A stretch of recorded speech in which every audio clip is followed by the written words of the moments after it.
10h35, bom dia a todos. Dando continuidade aqui às reuniões clínico-científicas do Departamento de Psiquiatria, primeiramente eu gostaria de agradecer ao laboratório EMS, que tem contribuído na divulgação de nossas atividades, né, para todo o país. E hoje eu estou realmente muito feliz de ter com a gente o professor Daniel Martins de Barros, né? Ele é bastante conhecido pelos artigos muito legais que ele escreve no Estadão, o mais recente sobre a falta de oxigênio, o peso do CO2, né, nos ambientes fechados. Quem não conhece, fica aqui a recomendação de lerem. O Daniel está sempre pensando numa ideia nova na articulação, nos artigos que ele produz no estado de São Paulo. O Daniel de Barros é professor colaborador do Departamento de Psiquiatria da Faculdade de Medicina da USP. Ele é doutor em ciências, doutorado pela USP, pela psiquiatria. Ele fez filosofia na USP e é colunista do estado de São Paulo e da Rádio Band News.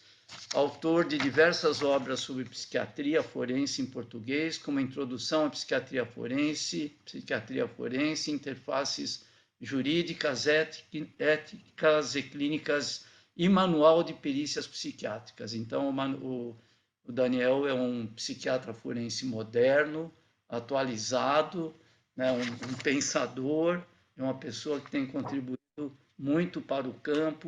E eu agradeço muito a sua presença aqui para falar sobre burnout não é doença. Legal, Daniel, a palavra está contigo. Obrigado, Jair. Obrigado pelo convite, obrigado a todo mundo que está aí participando nesse nosso modelo online, com todos os seus benefícios e malefícios, né? As vantagens e as desvantagens do online. Mas é um prazer estar aqui. Eu estou aqui, mas estou aqui com vocês, na Unifesp, falando na reunião científica da Unifesp. Enfim, é uma casa irmã nossa e com quem a gente mantém bastante diálogo, bastante interface. O próprio Sérgio, que a gente comentou aqui, é professor da nossa pós-graduação em psiquiatria forense, lá do Núcleo Forense, enfim. Então, esses laços e essas pontes, eles são sempre muito interessantes e muito gostosos, né? Porque amplia muito o nosso olhar. A gente se encontra por aí, a gente se encontra em congressos, a gente se encontra em mesas, se encontrava mais, né, antes da pandemia, mas você poder ter esse diálogo e fazer essas pontes, para mim, é sempre muito enriquecedor. E hoje eu aceitei o desafio de trazer essa fala aqui, né? Burnout não é doença. Então, gente, a gente marcou hoje essa data porque é 1º de abril. É mentira, burnout é doença, sim. A gente vai falar, é outra coisa que a gente vai falar. Brincadeira, não é 1º de abril, quer dizer, é 1º de abril, mas burnout realmente não é doença. E eu falei essa semana com uns amigos, a gente estava numa pizza, e aí a gente estava falando de temas polêmicos, etc. E aí eu estava com um juiz e um médico. E aí eu falei, vou falar lá na Unifesp, o médico, inclusive, ele é da Unifesp, eu tô rindo. E eu falei, vou falar lá na Unifesp, vou dar palestra, burnout não é doença. Os dois largaram o garfo e a faca. Mas como não? Aquele espanto, né? Mas daí vieram todos os argumentos que vocês já ouviram. Mas está na CID, mais a Classificação Internacional de Doenças, mas entrou agora na CID-11, mas agora tem nexo com o trabalho. Tudo isso que vocês já ouviram e que vocês vieram aqui hoje para discutir, para a gente conversar. Então, é sobre isso que a gente vai falar, sobre por que burnout não é doença. E não é. E sabe o que acontece, gente? Quando a gente fala que burnout não é doença, tem umas pessoas que elas se sentem meio ofendidas. É como se a gente tivesse minimizando o problema. Você fala burnout não é doença, dá a impressão que você está falando burnout não é sério, burnout não existe, burnout não é um problema. Obviamente que isso é uma interpretação errada dessa fala. Isso vem muito da lógica do fla-flu que a gente vive hoje em dia, né? Então, tem uma situação, então tem que ter o certo, tem que ter o errado, alguém, enfim, alguém está de um lado, alguém está do outro, tem o bem e o mal. Qual que é o bem e o mal nessa situação aqui? Então, você fala, não, Burnout, quando a pessoa entende que o burnout é uma doença, burnout é o mal. E aí você fala, não, mas burnout não é doença. Então você está dizendo que, na cabeça dessa leitura superficial, maniqueísta que a gente vive hoje, então burnout não é mal? Você está dizendo que burnout está tudo bem, então, etc. Obviamente, não é isso. A gente vai conversar ao longo aí desse nosso encontro hoje sobre por que isso não é assim. Bom, mas isso é assim, parece que todos os eventos, tudo que acontece hoje é assim, né? Teve a briga do Will Smith lá com o Chris Rock, todo mundo viu isso no Oscar, né? O Will Smith metendo a mão na cara do Chris Rock lá, e aí, primeira coisa que as pessoas queriam, mas quem que estava certo? Quem que representa o bem? Quem que representa o mal nessa história? Não tem sentido, né? Essa polarização e esse maniqueísmo, mas essa divisão em dois, lado do bem e lado do mal, preto, branco, claro, escuro, ela tem muito apelo intuitivo para o nosso cérebro, né? A gente gosta dessa coisa de categorização, então fica mais fácil de as pessoas entenderem, mas leva a essa distorção de eu dizer que burnout não é doença e as pessoas ficarem bravas comigo falando, você está diminuindo o problema. Aconteceu também uma coisa semelhante quando começaram a sair os estudos ao longo dos últimos 2 anos, mostrando que não estava havendo aumento de transtornos mentais por causa da pandemia. Não sei se vocês acompanharam essa discussão, mas se falava, a gente imaginava, eu imaginei, vocês imaginaram, todo mundo pensou, putz, essa pandemia vai ser um tsunami, né, das doenças mentais agora, lockdown e depois doença, vai disparar as doenças mentais e tal, não sei o quê. E aí, quando começaram a ser os estudos no mundo todo, em vários países do mundo, inclusive no Brasil, mostrando que não estava havendo esse tsunami, não estava havendo um aumento de prevalência de transtornos mentais, a gente falava isso, putz, o que eu apanhei, como não? É que você não está no meu consultório, meu psicólogo falou, meu psiquiatra falou, você está aumentando o movimento. Está aumentando o movimento não significa que está aumentando a prevalência. Faz estudos formais de prevalência, não houve. E aí você fala, não tem aumento de doença mental, você está dizendo que a pandemia não foi grave, você está dizendo que não foi um problema, porque a gente tem essa ideia de que problema tem que ser doença, e se não é doença, não é um problema. Enfim, tudo isso como introdução aqui sobre qual é a lógica que vai direcionar um pouco a minha fala e posteriormente a nossa conversa. A minha fala é breve, sobretudo porque é isso, né? O burnout é uma situação muito frequente, muito prevalente, mas não é considerada um diagnóstico psiquiátrico, que a gente precisa entender. E tudo que eu vou falar em volta disso, é acessório a isso. De onde veio essa história? A gente precisa entender um pouco a origem das coisas para a gente saber para onde que elas estão indo, como chegamos até aqui e para onde devemos ir a partir daqui. A primeira vez que se falou em burnout, o primeiro que descreveu o burnout foi o Herbert Freudenberger, lá na década de 70. Em 74, ele fez essa descrição e ele trabalhava, isso é uma coisa que às vezes a gente se confunde, ele trabalhava com cuidadores de dependentes químicos. Então, a descrição do Freudenberg foi de uma situação que ele via acontecer nos cuidadores que trabalhavam na clínica lá de dependentes químicos. E ele disse o seguinte já na época, falou assim, olha, essas pessoas ficam esgotadas, física e mentalmente. Elas têm aqui um trabalho tão desgastante que elas ficam parecendo deprimidas, ele já falava. Elas agem como se estivessem deprimidas. Parece que não estão, tem alguma coisa diferente aqui, mas elas ficam parecendo deprimidas. Isso foi em 1974. E dizem que ele se inspirou no título de um livro que chamava A Burnout Case. E eu não lembro qual foi o título em português desse livro. Eu até já escrevi sobre isso, mas vocês sabem como que é. Depois dos 30, a memória começa já a declinar. Se alguém souber aí a tradução do Burnout Case, é um romance de um sujeito que vai para o Congo, ele fica esgotado, e tem um esgotamento, ele vai e viaja para a África, etc. E o Freudenberg se inspirou nesse livro e colocou lá o burnout com esse sentido de esgotamento, né? Queimou até o final, não tem mais da onde tirar energia, as pessoas ficavam sem energia mesmo. Depois disso, logo na sequência, ainda na década de 70, a Cristina Maslach falou assim, bom, vamos estruturar, então, o que é essa questão aqui do burnout. E ela criou um inventário de sintomas de burnout. O que já pode trazer uma questão, e a partir daí que a coisa explodiu, né? Mais ou menos como aconteceu com a ideia da psicopatia, né? Quando o Robert Hare estrutura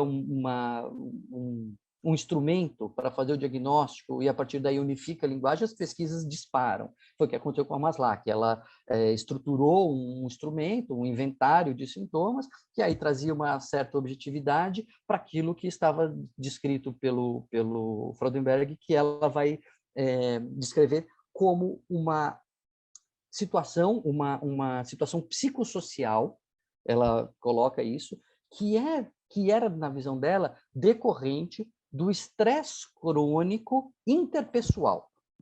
Porque ela, depois do Freudenberg ter descrito nos cuidadores, ela faz trabalhos com enfermeiras. E aí ela começa a verificar o que ela distingue em 3 grandes esferas de sintomas dessas pessoas que vão se sentindo esgotadas. Tem essa esfera da exaustão emocional, que é a sensação de que acabou a pilha, você não aguenta mais, que você não tem mais energia, que você está cansado, que você está sem força, a pilha está fraca, acabou a bateria, acabou a corda, enfim. Essa sensação de que eu não tenho mais de onde tirar energia para lidar emocionalmente com isso que eu tô vivendo. Essa a esfera da exaustão emocional.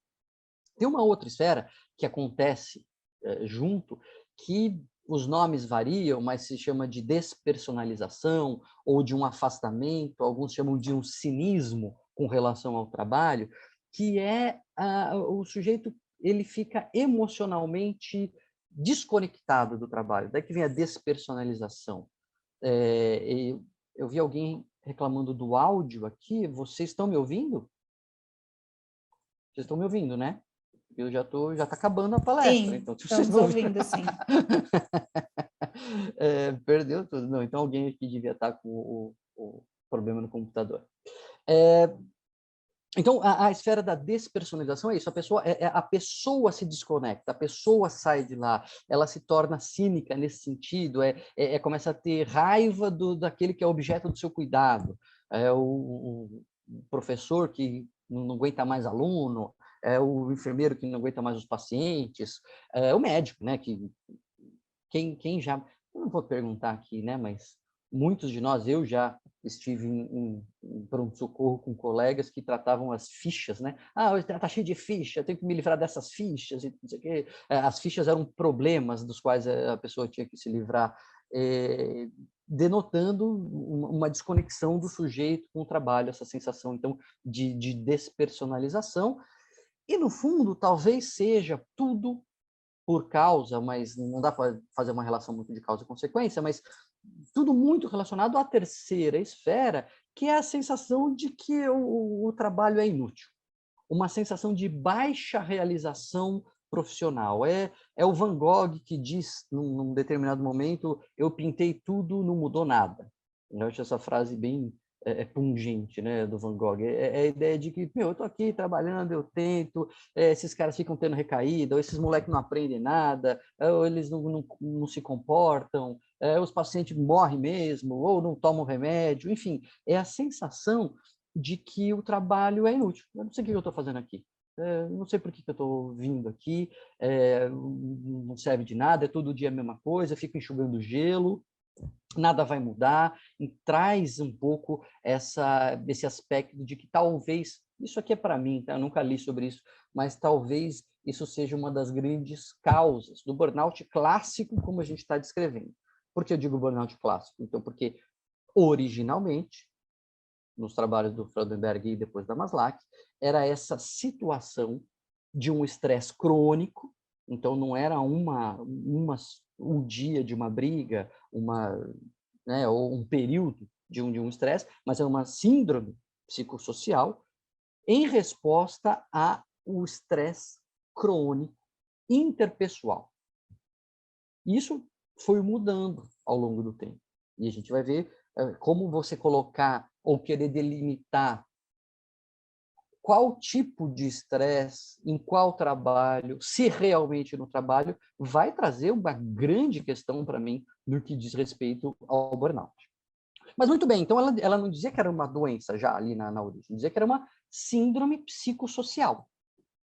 Bom, existem várias síndromes que estão descritas mais ou menos formalmente, mas que relatam situações da nossa vida que são adversivas, que são desgastantes, que são, às vezes, problemáticas, que são fatores de risco para a doença, muitas vezes, mas não são exatamente doenças.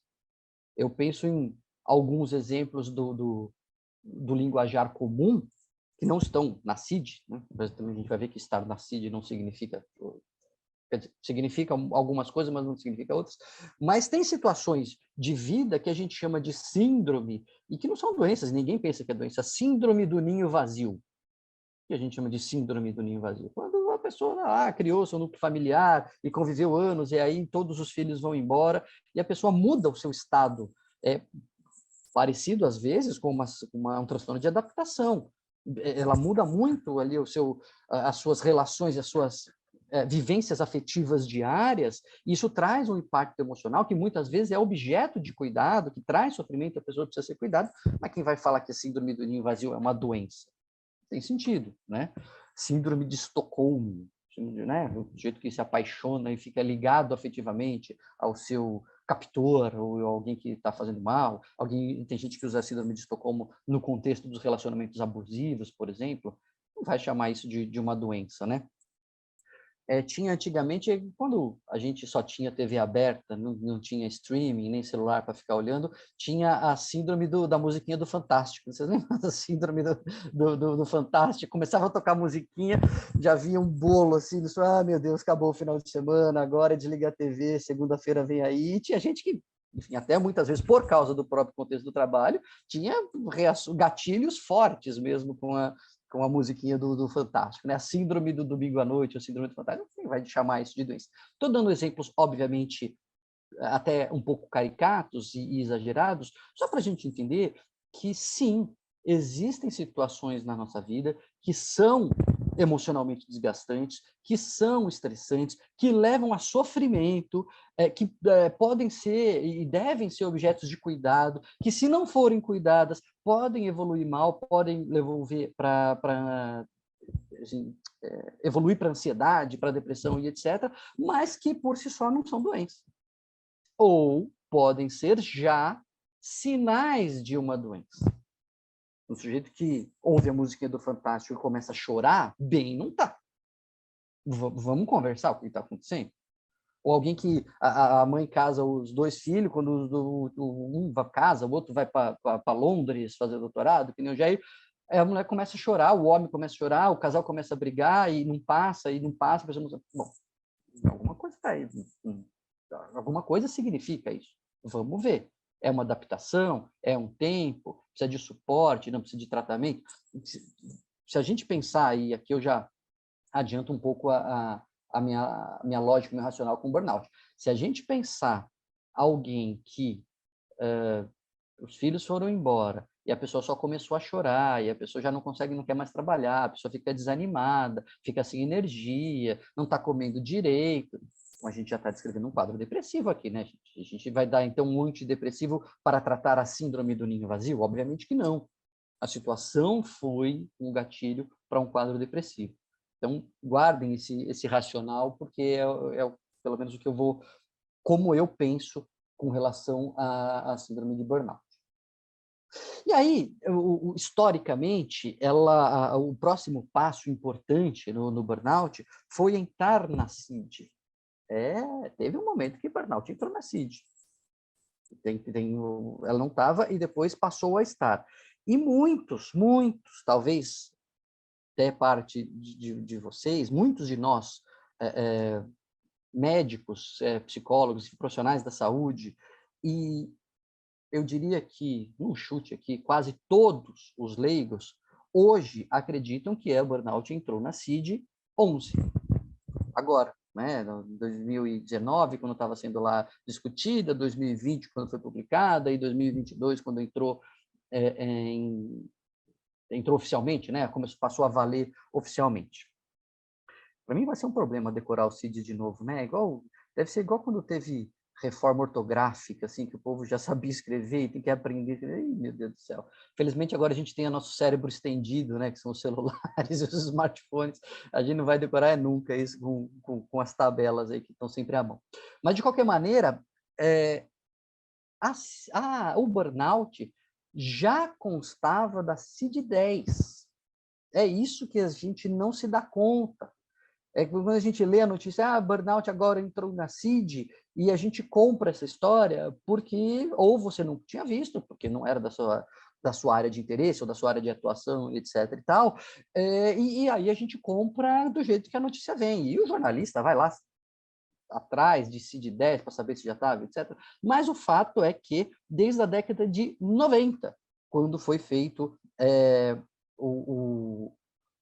a CID, quando ela foi publicada a CID-10, entrou o Z73, que foi traduzido em português como esgotamento e que no inglês já era como burnout.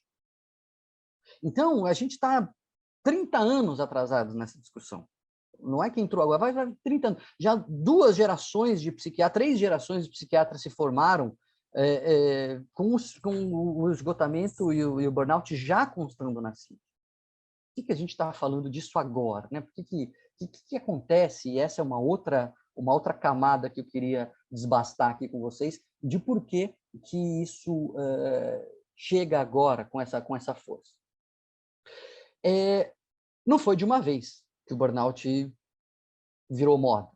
E eu falo virou moda aqui, virou moda parece uma expressão desrespeitosa, né? Assim, como desqualificando a existência do burnout. Não é igual o TDAH já foi moda, bipolar já foi moda, pânico já foi moda, assim, foi moda no sentido que caiu no vocabulário popular.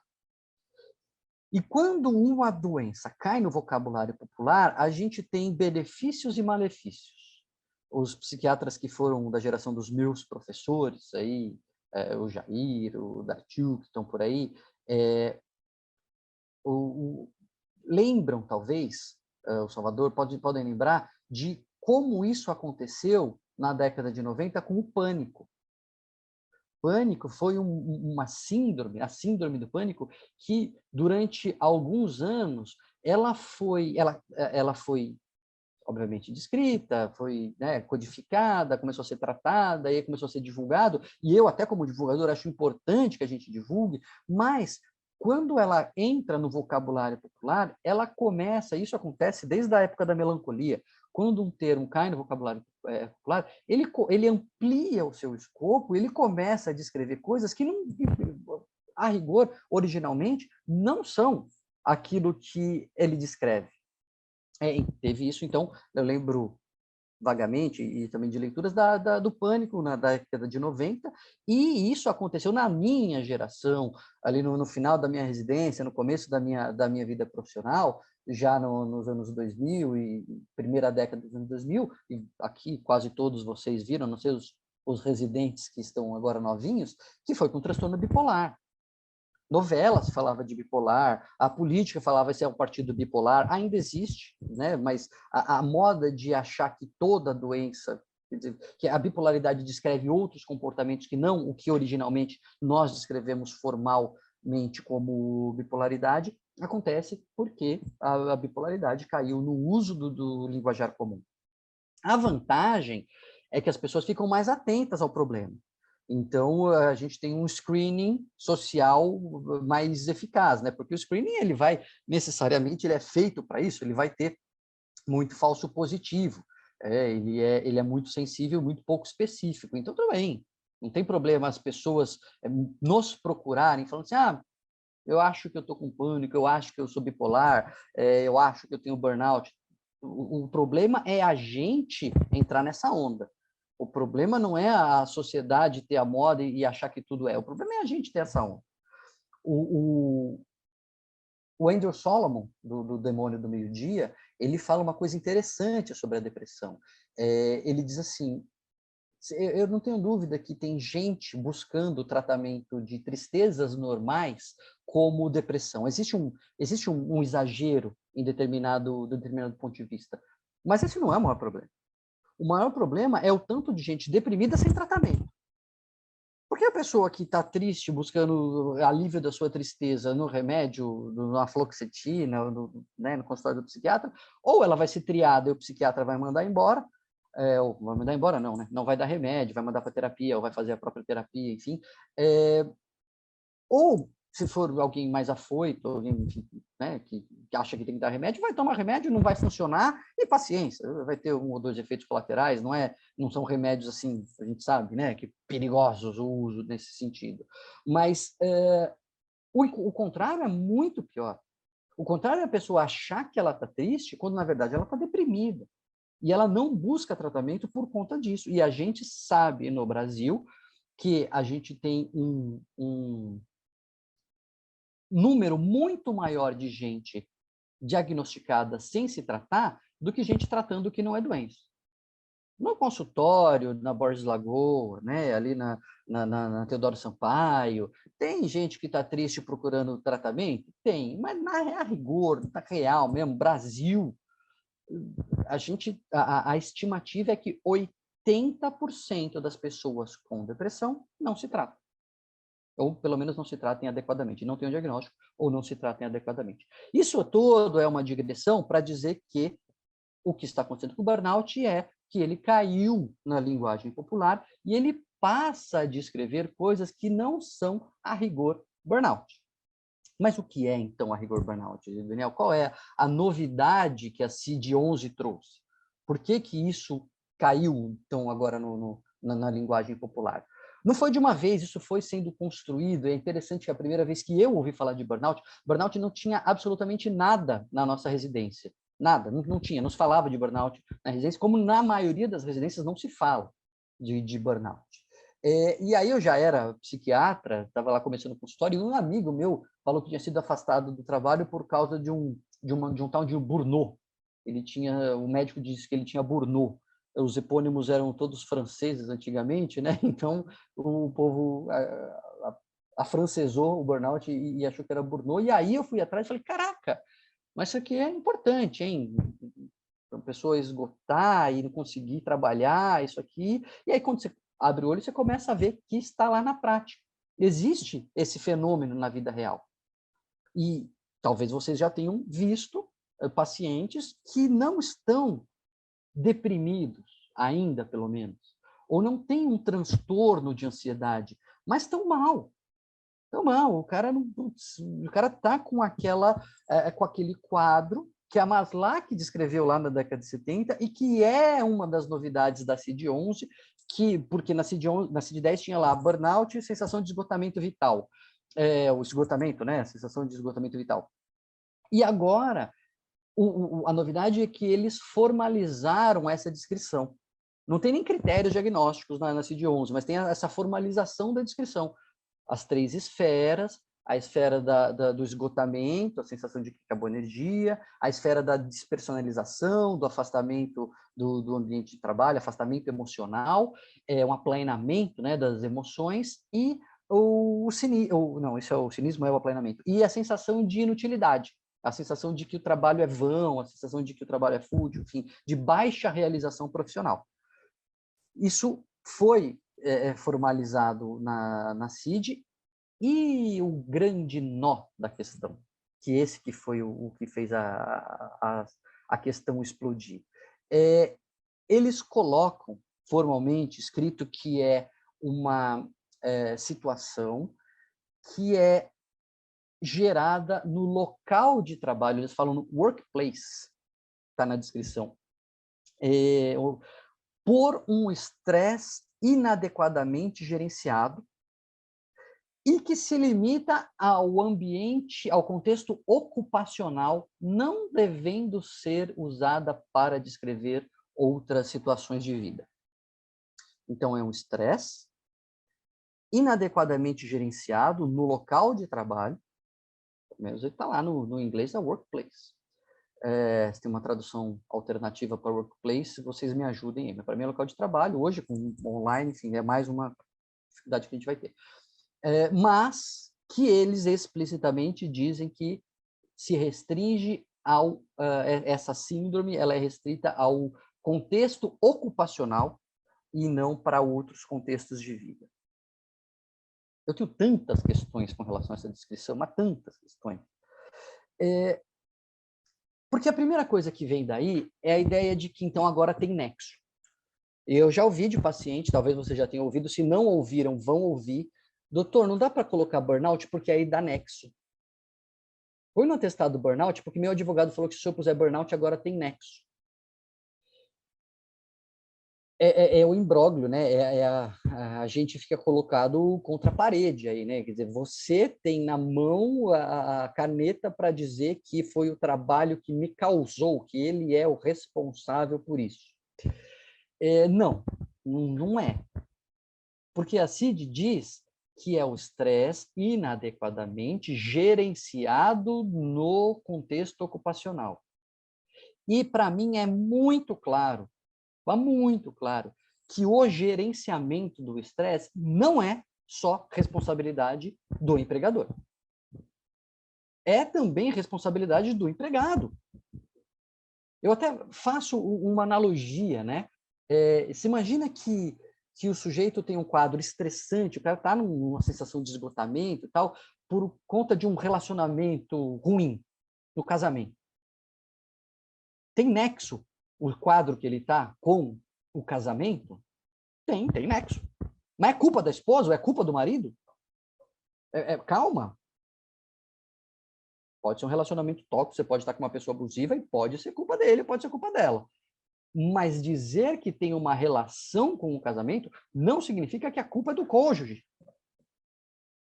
Faço essas analogias sempre um pouco meio youtubers, assim, mas é porque fica claro de a gente entender do que eu estou querendo dizer. Quando você diz que tem um estresse ali que não está sendo adequadamente gerenciado, você está dizendo, bom, tem uma situação que é crônica, que é contínua, não foi uma situação pontual, ela é contínua e não está funcionando, está sendo muito para você. E aí precisa se entender com essa pessoa o que é que está acontecendo. Porque existem características do trabalho que a gente sabe que estão associadas à maior ocorrência de burnout. Então, se a maioria das pessoas, um grande número de pessoas, maior do que a população em geral, por acaso está tendo burnout naquele emprego, bom, aquele emprego, sim, deve ter algumas características que aumentam o risco de aquela pessoa ter burnout, que são os fatores estressores associados ao trabalho, a gente sabe, né? Não é só carga de trabalho, nem ritmo puxado, essas coisas ajudam a atrapalhar, mas é também baixa clareza de função, incerteza com relação ao seu job description, né? O que você tem realmente para fazer, você não ter feedback, você não saber, você está meio voando às cegas, você não sabe se está indo para um lado, se está indo para o outro, se está fazendo certo, se você não está fazendo certo, você não ter um canal de comunicação adequado, você, enfim, ter esses fatores de baixa autonomia. Aliás, a autonomia, ela a baixa autonomia ou a alta autonomia, né, o fator regulador da autonomia, ele é uma das coisas mais estressantes que a gente pode ter como ser humano. O modelo do desamparo aprendido, ele passa muito por isso, né? Eu lembro dos cachorrinhos que estavam lá presos na gaiola, e aí tomavam choque, uns conseguiam sair quando tomavam choque, outros não conseguiam sair quando tomavam choque. E aí, depois que tinha lá uma gaiola aberta, que todo mundo podia sair quando tomava choque, os cachorrinhos que tinham aprendido que não dava para desligar, né, que não dava para desligar a carga elétrica, eles ficavam lá quietos, tomando choque, esperando a hora que o choque acabaria. Eles aprenderam que eles não tinham que fazer. Então, essa retirada da autonomia é extremamente estressante, a ponto de que tem estudos mostrando que em situações análogas, em termos de carga de trabalho, de agenda, de ritmo e etc., funcionários que declaram, sim, eu tenho esse estresse grande, mas eu tenho alta autonomia, eu faço do jeito que eu quiser e meu chefe só quer saber o resultado, não fica gerenciando, tem melhores índices de saúde. melhor prognóstico de saúde, menor mortalidade, inclusive. Essas referências eu não tenho de cabeça, né, gente? Mas depois, se alguém quiser, eu procuro, eu mando para o Jair. Ou essa especificamente está no... Não é jabá, mas é porque eu sei de onde tirei, está nos capítulos do meu livro Pílula de Bem-Estar, que é um livro de divulgação científica. Mas, enfim, só para a gente entender que existe uma situação do trabalho e existe a situação da pessoa. Então, tem essas características do trabalho, de diminuição de autonomia, de diminuição de feedback, de pouca transparência, de pouca clareza, trabalho de turno, né, trabalho por turnos noturnos, enfim, tudo isso são fatores de risco. Mas tem características pessoais, que também são fatores de risco para o sujeito ter burnout. E aí você vê, por exemplo, numa situação, no emprego, em que ninguém tem burnout, nunca teve descrito, ninguém reclama, e aí alguém tem burnout, pô, então peraí, vamos ver as características desse trabalho, mas vamos ver as características da pessoa. E aí a gente sabe também, né, a pessoa ser jovem, ser idealista, muito envolvida no trabalho, competitiva, os high achievers, né, os que querem mais, sempre mais, e querem fazer tudo, querem subir, ou não, às vezes não é só uma questão de ascensão, mas querem resolver, então, todos os problemas. Agora, nenhum dependente químico mais vai ter recaída aqui quando eu estiver como cuidador. Menor flexibilidade cognitiva, pessoa mais rígida, mais chance de ter burnout. Enfim, mais instabilidade emocional, pessoa mais instável, mais chance de ter burnout. E são pessoas que vão ter mais dificuldade para gerenciar o estresse que está acontecendo no local de trabalho. Percebe como não é simples dizer assim, o que significa nexo? Quando a gente, no contexto de atestado, pensa em nexo, a gente já pensa em nexo de causalidade. Mas o nexo, ele pode descrever simplesmente uma relação, sem apontar culpa, sem apontar responsabilidade. E para mim, essa é a principal causa pela qual o burnout está fazendo sucesso nesse sentido. O gatilho foi essa entrada na CID e uma declaração muito estabanada de um porta-voz da Organização Mundial de Saúde, que quando teve a votação e foi aprovado e tal, na coletiva de imprensa, ele falou, agora o burnout está na CID como uma doença ocupacional. Foi o furdunço, né? Você imagina o tanto de problema que isso deu, de repercussão da mídia e etc., a ponto de que a Organização Mundial da Saúde soltou um comunicado oficial dizendo, gente, desculpa, não é doença não, tá? Burnout é uma situação de vida que leva as pessoas a terem contato com serviços de saúde ou problemas de saúde, mas não é uma condição médica. Eu vou pedir até licença para vocês, eu acho que eu tenho esse link aqui, ó, já achei aqui, e vou postar no chat enquanto eu falo, hein? Aí é multitasking, aí eu vou ter burnout desse jeito. Mas tá aí, ó. Acabei de pôr no chat para vocês o comunicado oficial, não é para ver agora porque a gente está conversando, mas o comunicado oficial no qual a Organização Mundial de Saúde fala, gente, isso não é uma condição médica. E aí a imprensa não repercute. Claro, não dá clique, não ganha clique, não faz movimento. E esse foi o gatilho. Esse foi o gatilho, foi o pontapé. Mas se eles tivessem falado assim, olha, agora a gente está falando que, sei lá, adultério é doença, não teria feito todo esse barulho, não. O pessoal ia ter que falar, deixa para lá, né? Não vamos falar disso muito, não, e tal. Por que fez muito sucesso?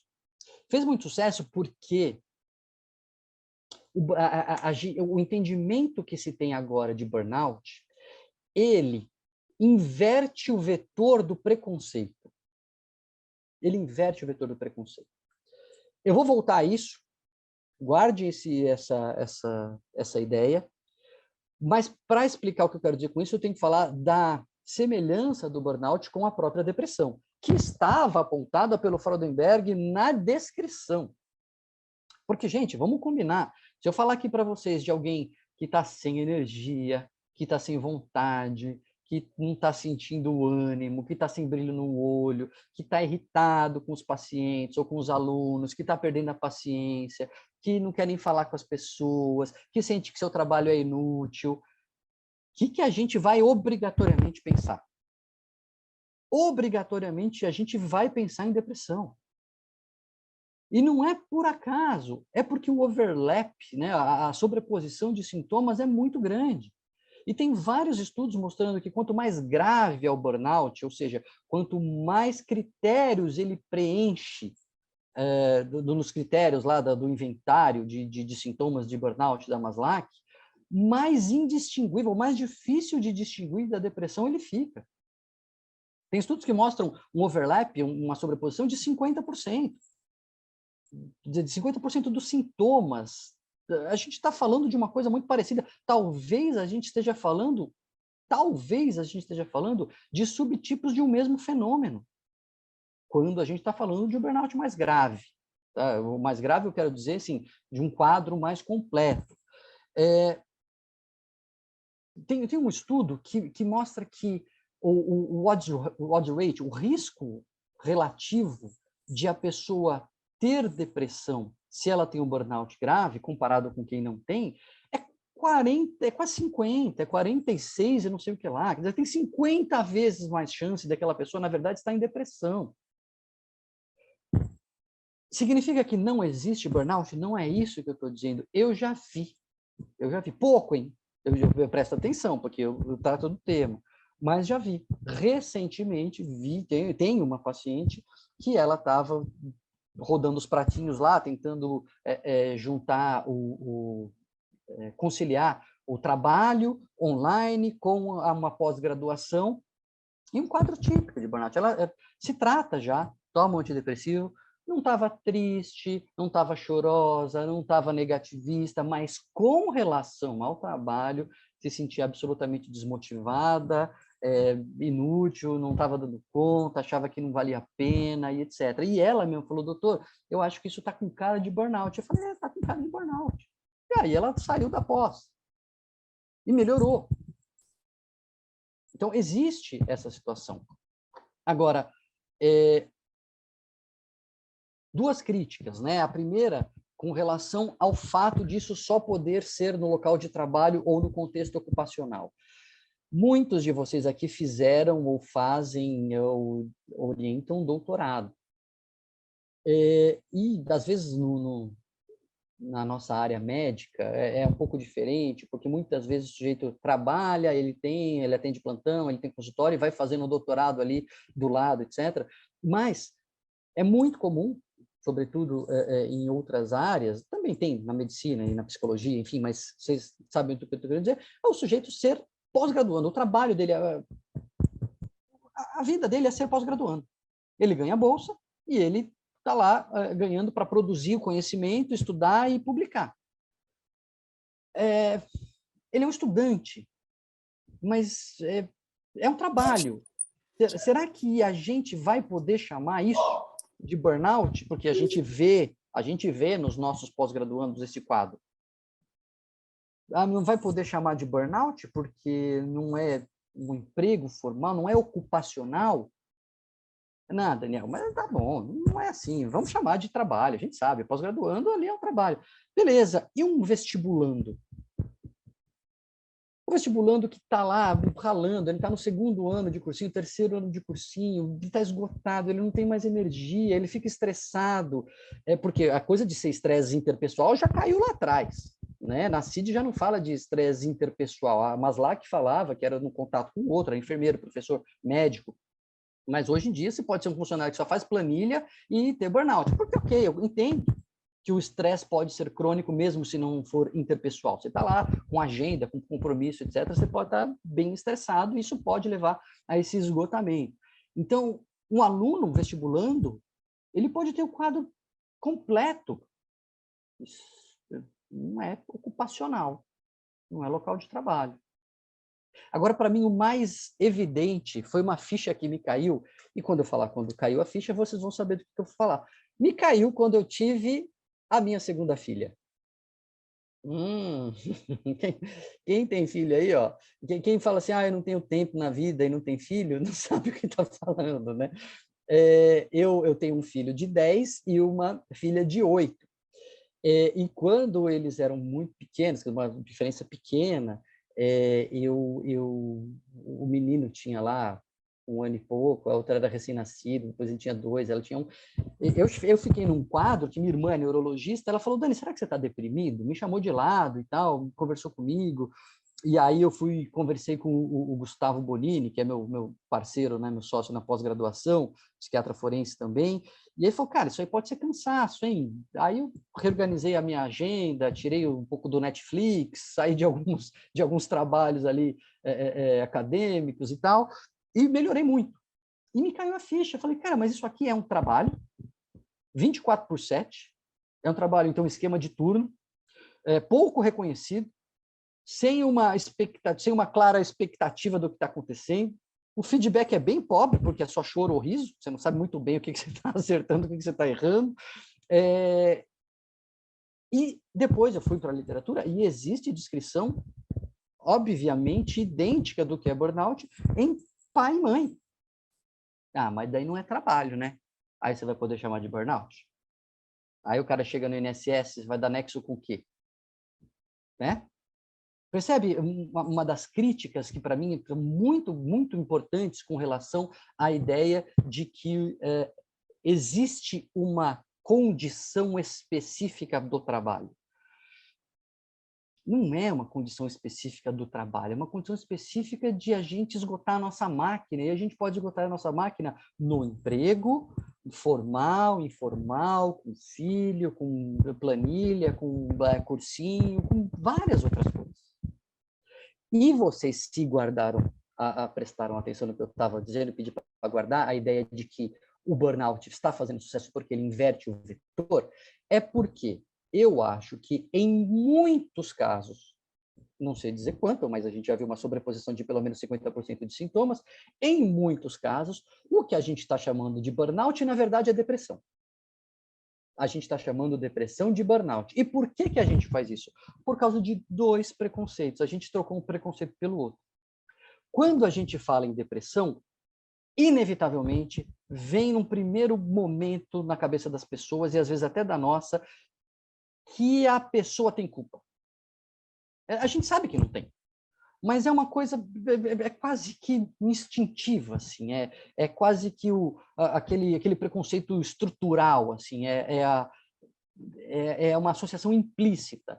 Então, e isso a gente falando aqui de profissional da saúde, na cabeça das pessoas, então da população, nem se fala. Falou em depressão, o sujeito foi fraco, o sujeito não aguentou, o sujeito tem culpa pelo quadro dele. Ele é responsável pelo estado em que ele se encontra. É a ideia que a gente tem quando a gente fala sujeito tem depressão. E todo o nosso trabalho que eu faço de divulgação, dos vídeos do YouTube, dos artigos, é justamente para diminuir o estigma. Que não é culpa da pessoa, e etc. E tal, é uma doença, tudo bem, mas é um preconceito. Então a gente não gosta de falar que tem depressão e a gente nega a depressão. Só que aí vem essa saída genial do burnout, que o burnout inverte o vetor de um preconceito, e quando a gente fala em burnout, qual é a primeira coisa que vem na nossa cabeça? A culpa é do trabalho, a culpa é do emprego, a culpa é da empresa, a culpa é do chefe, a culpa é do patrão, a culpa é do professor titular. No caso, às vezes é mesmo, mas a gente sempre quer apontar, inverte o vetor. E aí, quando você pega um quadro que é em tudo semelhante à depressão, mas você pode chamar de uma outra coisa e falar, a culpa não é minha, a culpa é do sistema, a culpa é do capitalismo, a culpa é da empresa opressora e etc. Cara, isso cai como música no ouvido da sociedade, e por isso aquele pronunciamento estabanado da Organização Mundial de Saúde gerou essa avalanche de mau entendimento que a gente tem até hoje. Eu escrevo no Estadão, já escrevi mais de uma vez sobre isso no Estadão, e ainda essa reportagem, às vezes, no Estadão, tratando o burnout como doença. E é muito engraçado, às vezes o repórter fala comigo, e aí, de outros veículos, né, pode ser, e aí eu digo assim, então, vamos lá, deixa eu explicar, burnout não é doença e tal, e aí vai, a entrevista segue, aí no final vem, doutor, mas como que a gente poderia prevenir essa doença? Porra! Vamos voltar para o começo, né? Porque é muito forte a ideia. Agora, Você pergunta, então, por que está na CID? Muitos de vocês já sabem que a CID, embora tenha o nome de Classificação Internacional de Doenças, é igual os antidepressivos terem o nome de antidepressivo, né? Tem muito mais coisas ali que não é doença. A CID é uma classificação estatística de situações e ocorrências que levam as pessoas a entrar em contato com hospitais, até para você fazer estatística, organização de serviços, etc. Tem CID de pessoas no hospital para pedir atestado. Tem CID para isso. Tem CID de pobreza. Tem CID de feiura. Tem CID de más condições de higiene. Então, feiura é doença? Condições de más condições de higiene é doença? Difícil dizer, né? Na CID-11, o burnout está como QD 85, é o código, nesses problemas associados com emprego e desemprego. Aliás, essa foi uma outra mudança. Antes era problemas associados à condição de vida, e agora são problemas associados ao emprego e desemprego. Mas, nessa mesmo capítulo do problemas associados ao emprego e desemprego, tem o CID de emprego ruim, emprego desagradável. Emprego desagradável. O emprego incompatível. E é assim que eu vou me encaminhando aqui para o final, com essa história do nexo, né? Então, se eu der um CID para o meu paciente de burnout, eu estou afirmando que tem nexo e ele vai ficar afastado, ele vai ter direito? Então, se eu der um CID de emprego ruim, emprego incompatível, emprego desagradável, eu pergunto, vai ter nexo com o trabalho? É uma doença? É uma situação que ele vai gerar benefício para ele, etc.? Percebe o tamanho da confusão que a gente gera quando a gente diz isso? Que tudo ficaria mais fácil se a gente entendesse que não é doença. Ah, mas eu posso ficar afastado se eu puser um CID de burnout? Cara, de verdade, essa resposta eu não sei. Você pode se afastar se você puser um CID de feiura? Não é porque eu sou muito feio, as pessoas riem de mim no emprego, então eu vou ficar afastado. Eu não sei. Eu posso ser afastado porque eu tenho o que atestado, eu tenho CID, eu sou fedido, eu não me lavo direito, eu não estou inventando, tem CID de más condições de higiene. E não são de doenças causadas por más condições de higiene. Eu posso ser afastado se eu colocar aqui um CID, eu vim aqui pedir atestado. Então tá aqui o seu atestado com o CID de que você veio pedir atestado. Eu posso ser afastado por isso? Só o fato de ter um código é o que dá direito ao afastamento? Não, o que dá direito ao afastamento é a pessoa não ter condições de trabalho na sua avaliação por conta de uma doença. Percebe? Por conta de uma doença. Então, estar lá na CID, ameaça de desemprego está na CID. Eu quero ser afastado do trabalho porque eu estou sendo eu estou aqui em ameaça de desemprego. Tem uma crise no país, eu estou em ameaça de desemprego. Eu trouxe aqui o CID. Não é uma doença. Por que ter CID vai afastar? Teve uma discussão recente, né, de que velhice entraria no CID, aí parece que eles vão tirar, etc., né, old age. Então, eu vou me afastar porque já estou velho. Então, não tem muita lógica quando a gente entende que não é uma doença. E não ser uma doença não significa que não seja grave, que não seja real. Tem estatísticas, se a gente for entrar nas estatísticas, de 25% dos professores no Brasil, tem um estudo que fez o levantamento com 30 mil professores, e 25% preenchiam critérios para burnout. As consequências disso são graves, gente. Porque o sujeito está esgotado, o sujeito não está gostando de estar na sala de aula, o sujeito não aguenta ir, ele não vai dar aula direito, isso vai desmotivar os alunos, eles vão aprender menos. Isso em todas as profissões. Tem a questão do absenteísmo, vai ser caro, é caro para a sociedade como um todo quando tem absenteísmo. O presenteísmo é o sujeito ir, mas não está lá, integral, e erra mais, diminui a produtividade, todo mundo paga. É uma situação grave, é uma situação que precisa ser gerenciada. É uma situação que precisa ser adequadamente gerenciada. Como que vai ser adequadamente gerenciada? Quando a gente entender que, olha, Eu não estou aqui para apontar dedo, esse está certo, está errado, esse aqui é o bom, esse aqui é o mal.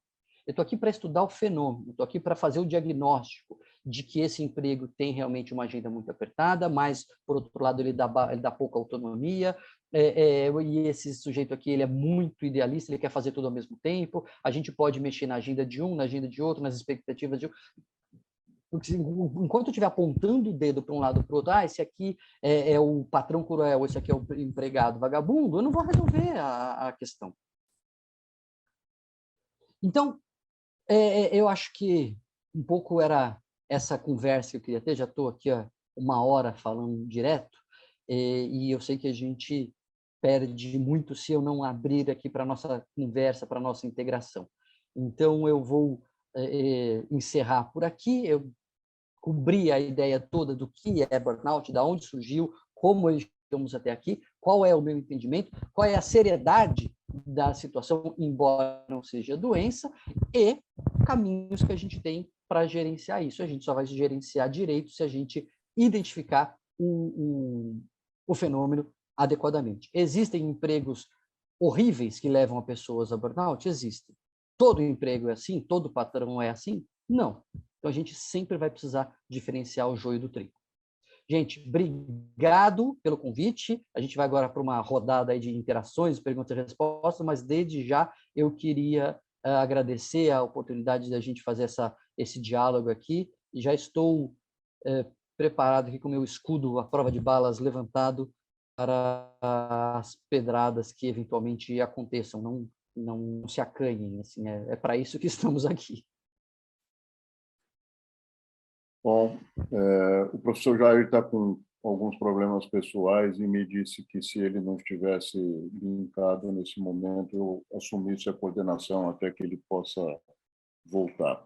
Antes de mais nada, quero agradecer ao Daniel, não apenas por ter aceito o convite do departamento para se apresentar aqui, como pela excelência da apresentação que ele fez.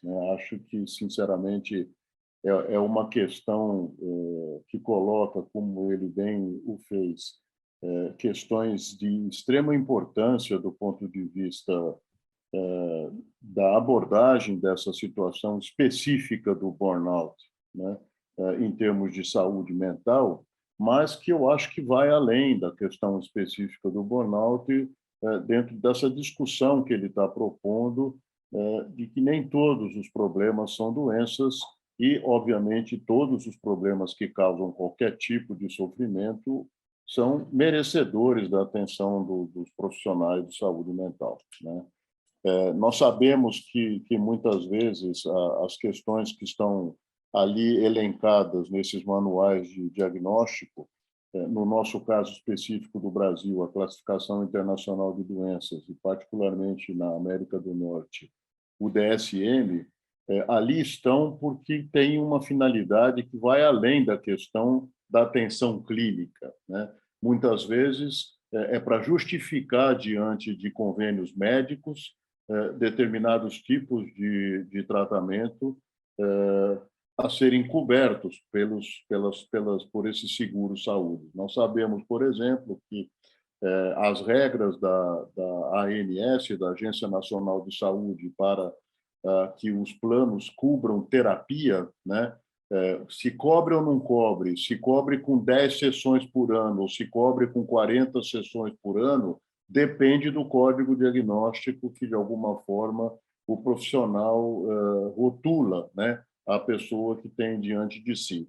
E, no caso específico do burnout, obviamente, todas as questões que implicam com o eventual afastamento do trabalho, que, como muito bem ele pontuou, não é o diagnóstico em si que, obviamente, justificaria esse afastamento, mas o grau de incapacitação que o indivíduo possa apresentar para estar trabalhando, aliás, seja ele causado por burnout ou não, né? Então, acho que são questões que certamente despertam muito interesse. Nós estamos hoje aqui, chegamos a ter mais de 140 pessoas presentes na reunião, agora baixou um pouquinho, e nós já temos inscritos. Nós temos perguntas colocadas no chat, que eu vou olhar aqui e, eventualmente, já trazê-las à baila.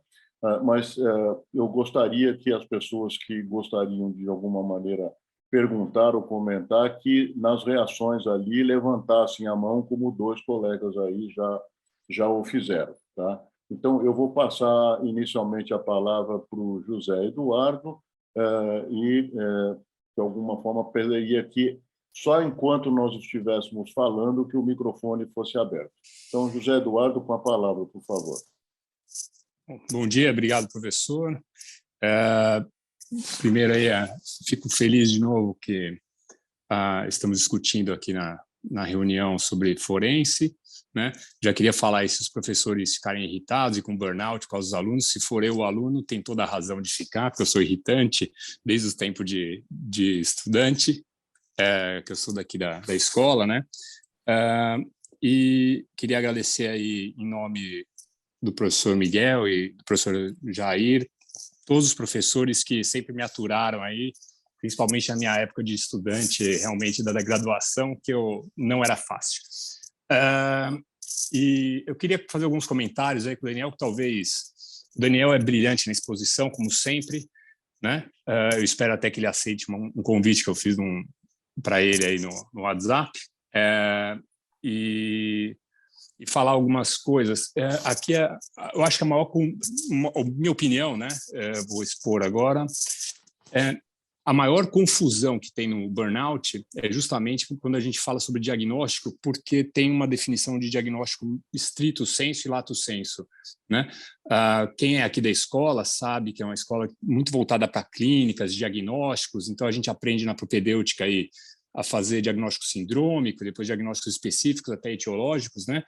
E essa característica da nossa escola, né, desde a época de fundação, dos falecidos professores, aí, Jairo Ramos e tudo mais, dessa característica aí de fazer diagnósticos, né? Então, o burnout, eu faço muito forense, é uma condição de saúde, como o Daniel explicou, mas não deixa de ser lato sensu, eu acho que um diagnóstico. Eu acho que tem muita briga, mas como tudo que o próprio Daniel falou aí, da parte boa e ruim dessas questões, é que traz à baila esse tipo de condição de saúde que tem que ser vista, né? Então, se eu posso dar uma dica para quem está fazendo a parte clínica, assistencial, se tiver uma suspeita, eu não acho ruim escrever com essa ressalva, né? É lógico que toda a questão de burnout, de nexo e que tem esse contexto forense é uma discussão forense e eu diria até um diagnóstico em forense sem estar constante no DSM, né? O que mais eu queria falar aqui? Dentro da parte forense, acho que o Daniel por isso que ele está falando que pode vir ele já levantou os escudos dele, que a gente realmente um profissional realmente está defendendo o seu ponto de vista. Eu acho que uma das condições mais difíceis dentro do contexto legal é a posição do colega que está como perito, porque é muito, muito difícil exemplificar o que quer ser falado com toda a parte de... aquela parte de não estar pendente para nenhum dos lados que o perito tem que estar. Então, eu já deixo aqui até meu agradecimento a todos os colegas que são peritos judiciais, porque realmente é uma posição muito difícil, muito desgastante e muito mal remunerada, né? De resto, eu acho que o mais interessante é ter o diagnóstico como um exemplo de discussão. A condição de saúde existe. O Daniel falou que não vê muitas vezes, eu já vi várias vezes, acho que eu tenho um contato com a parte aí trabalhista previdenciária muito grande, e eu vejo a condição de uma forma muito frequente.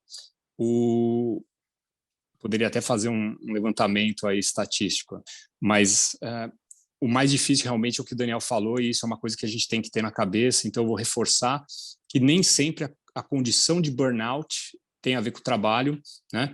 Eu mesmo que tenho 2 filhos e toda uma condição aí, pessoal que me conhece, não tem por que falar aqui tudo, depois a gente pode conversar no privado, mas tive uma condição aí de vida bem difícil e eu me vi muitas vezes namorando aí um burnout por causa de toda essa condição de ter que sustentar filho, ter trabalhar e fazer residência e dar plantão fora, né? Ainda mais quem está no começo da carreira aí sabe o quão é difícil já, e com a condição aí de ter que sustentar a família. Bom, continuo aí à disposição de todos os colegas, espero que a gente continue fazendo vários trabalhos nas diversas áreas, porque como eu gosto de escrever no final das minhas aulas, a gente só consegue ver mais longe, né? Como fala aí o grande detentor aí cientista, puxa vida, esqueci o nome dele agora, mas eu tenho certeza que vocês sabem. A gente só consegue ver mais longe porque sobe em ombros de gigantes. Então, todo mundo que está aí na parte científica, eu tenho que agradecer, porque os trabalhos dão suporte para todas as outras discussões, né? Então, obrigado, Zé Eduardo. Isso aí, obrigado. Muito obrigado. Você quer comentar alguma coisa, Daniel? O diagnóstico é a identificação, né, de qualquer situação. Então, você tem diagnóstico social, você tem um diagnóstico enfim, de enfermagem, né, diagnóstico que esse paciente está em decúbito inadequado. Então, é um diagnóstico, porque é uma situação que você encontra e aponta. E nesse sentido, é para isso justamente que serve a CID, para você unificar a forma de fazer esses diagnósticos, o que não significa que seja doença, né? Obrigado, Daniel. Marcel Ferrada, com a palavra. Eu pediria um pouco de brevidade para a gente poder dar espaço para mais pessoas, né? Obrigado. Seria muito interessante, senhora, ser breve, contudo o assunto é extremamente interessante, né, que nos leva a refletir sobre uma série de questões, né? E uma das coisas que eu gostaria de perguntar, e é claro, como o doutor Daniel está com o colete à prova de bala, a primeira pergunta é: existe conflito de interesses? Né? Por que é a pergunta, Daniel? Por uma questão simples, né? Me parece que dizer que burnout não é uma doença, a quem isto favorece? Sabemos que os empresários, esse mundo capitalista, e que exige dos médicos do trabalho, né, que não atestem uma CAT, porque isso, de alguma forma, implica em perder acesso a um dinheiro que foi provisionado em questão de saúde e segurança, né, que ele poderá não receber no final do ano, né? Então, a quem atende essa questão de não querer que o burnout seja categorizado desta maneira? Uma outra coisa, quer dizer, é muito difícil para um médico, né, fazer uma análise de ambiente de trabalho, porque precisa criar um nexo causal. E do jeito que foi escrito, me parece que o médico tem que ir no ambiente de trabalho e identificar uma série de aspectos que categorizem o nexo causal. E isto é extremamente complicado, né? Fazer essa análise, esse levantamento, essa ida, né? Porque se você não puder justificar isso, o teu diagnóstico está comprometido, ele vai ser questionado, né? Então, essa ideia de dizer, olhar para o enfermeiro numa situação de pandemia que é levado à exaustão, né? E não dizer que isso pode ser uma dificuldade que ela tem por ter problemas de lidar com o marido, com o filho, né, e que está associado, eu faço essa distinção. Existe aí o síndrome de impostor, né? Aquele indivíduo que tem dificuldade de acreditar que ele pode ou não realizar algumas coisas. Existe, de fato, no ambiente de trabalho, ambientes insalubres, e aí a questão da área da segurança, dos funcionários ou colaboradores da área financeira, que eles têm o maior índice de estresse no mundo, né?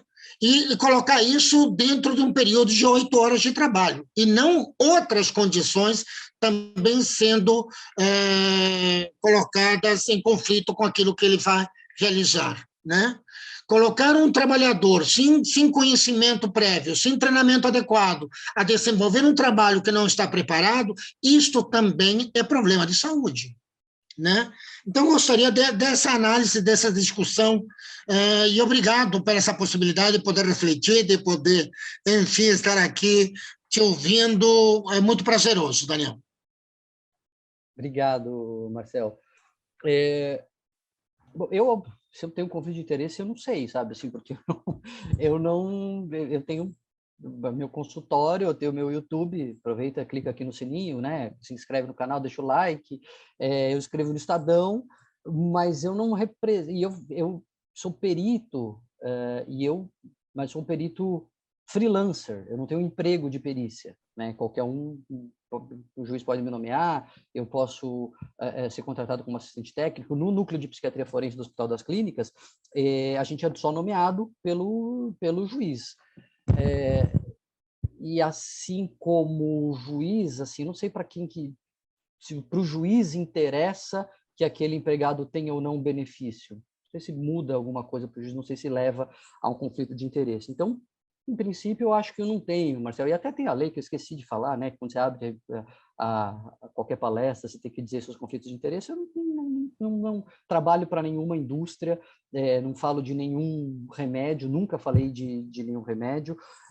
Enfim, então não tenho nenhum contrato com a indústria. Eventualmente, alguns laboratórios compram meus livros para distribuir para os colegas, mas eu nunca falei de remédios também. Então, não sei, viu, Marcel? Dizer que burnout não é doença interessa para quem, justamente você falou, não quer que dê benefício, né, se fosse uma doença. Como dizer que é doença interessa para quem quer receber o benefício. Então, todo mundo tem uma agenda por trás, não tem né, freira aqui. Todo mundo tem algum interesse, todo mundo vai ter um benefício por um lado ou por um outro. Por isso que eu procuro pautar a minha fala mais pelo rigor da descrição. E, de novo, você fala assim, puxa, vai dizer que uma enfermeira que está na pandemia, que tem que fazer não sei quantas coisas, vai dizer que isso não é um problema? Claro que é um problema. Só que a gente não precisa chamar problema de doença. Você precisa se fazer, não, mas se você não chamar, você aí você impede que ela tenha benefício. Bom, aí não sou eu que estou distorcendo, porque eu estou vendo um problema que não é classificado como doença dentro da CID, isso não sou eu que digo, a própria CID diz, que ele tem uma sobreposição muito grande com outras doenças. Então, você quer ajudar a enfermeira, chama de depressão. É isso que eu estou querendo dizer. Assim, o que define o que é doença, o que não é simplesmente estar ou não dentro do CID.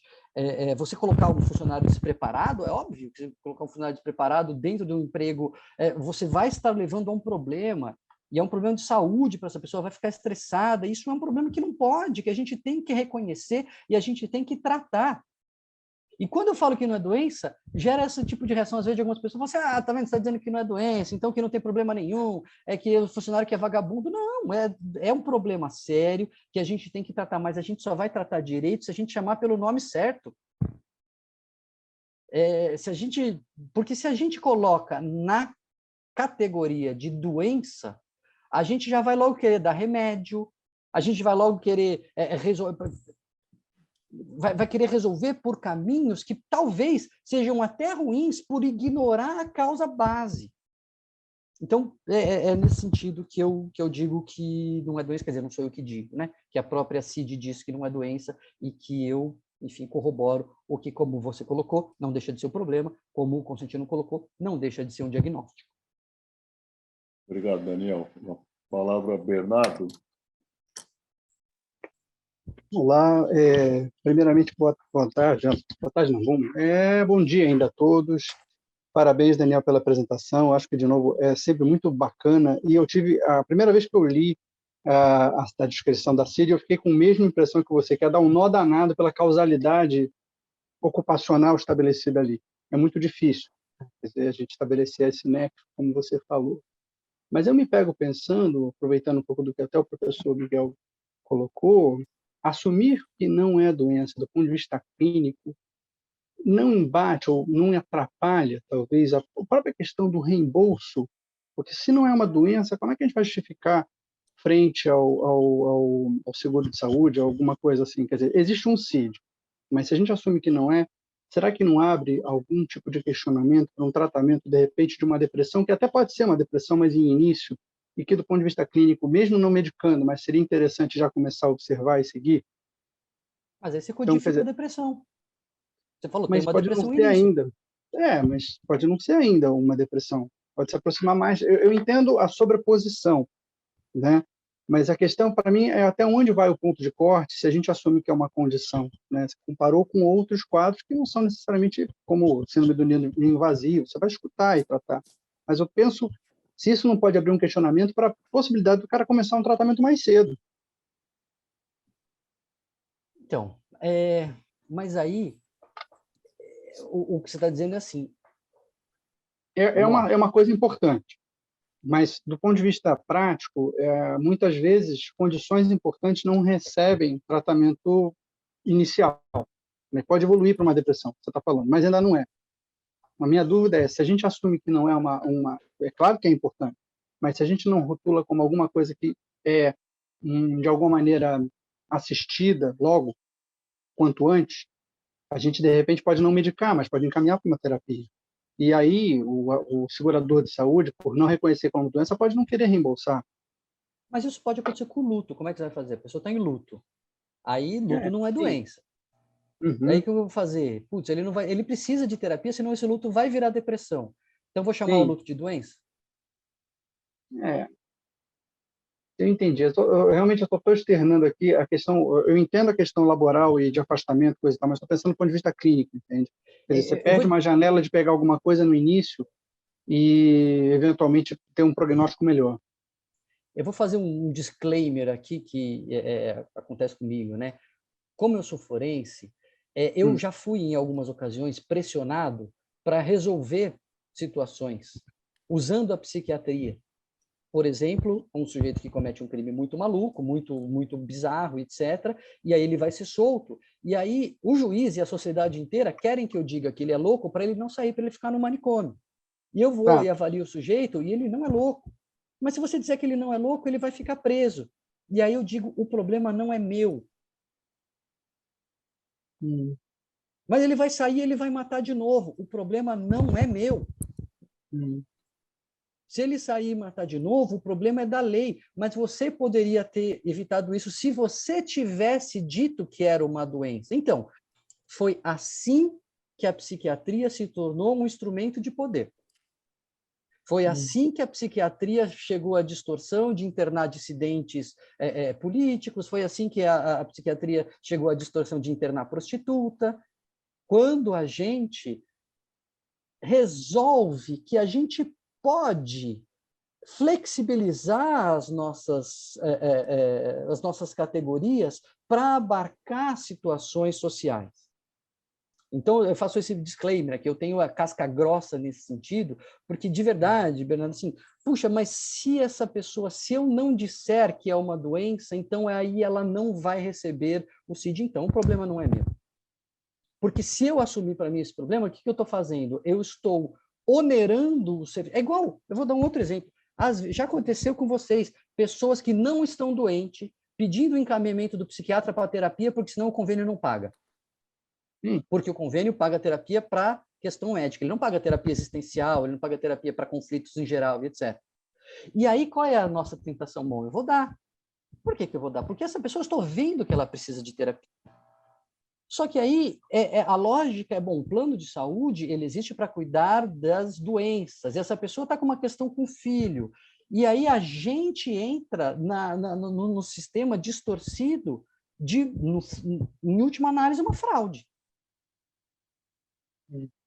Então, é por isso que eu tenho um pouco essa casca grossa no que diz respeito a essa questão de não ser doença. Inclusive, voltando até uma questão que o Marcel tinha colocado, não, mas aí como é que você vai avaliar o ambiente de trabalho? Você teria que avaliar o ambiente de trabalho para saber se é burnout ou não. Então, desculpa, não tem.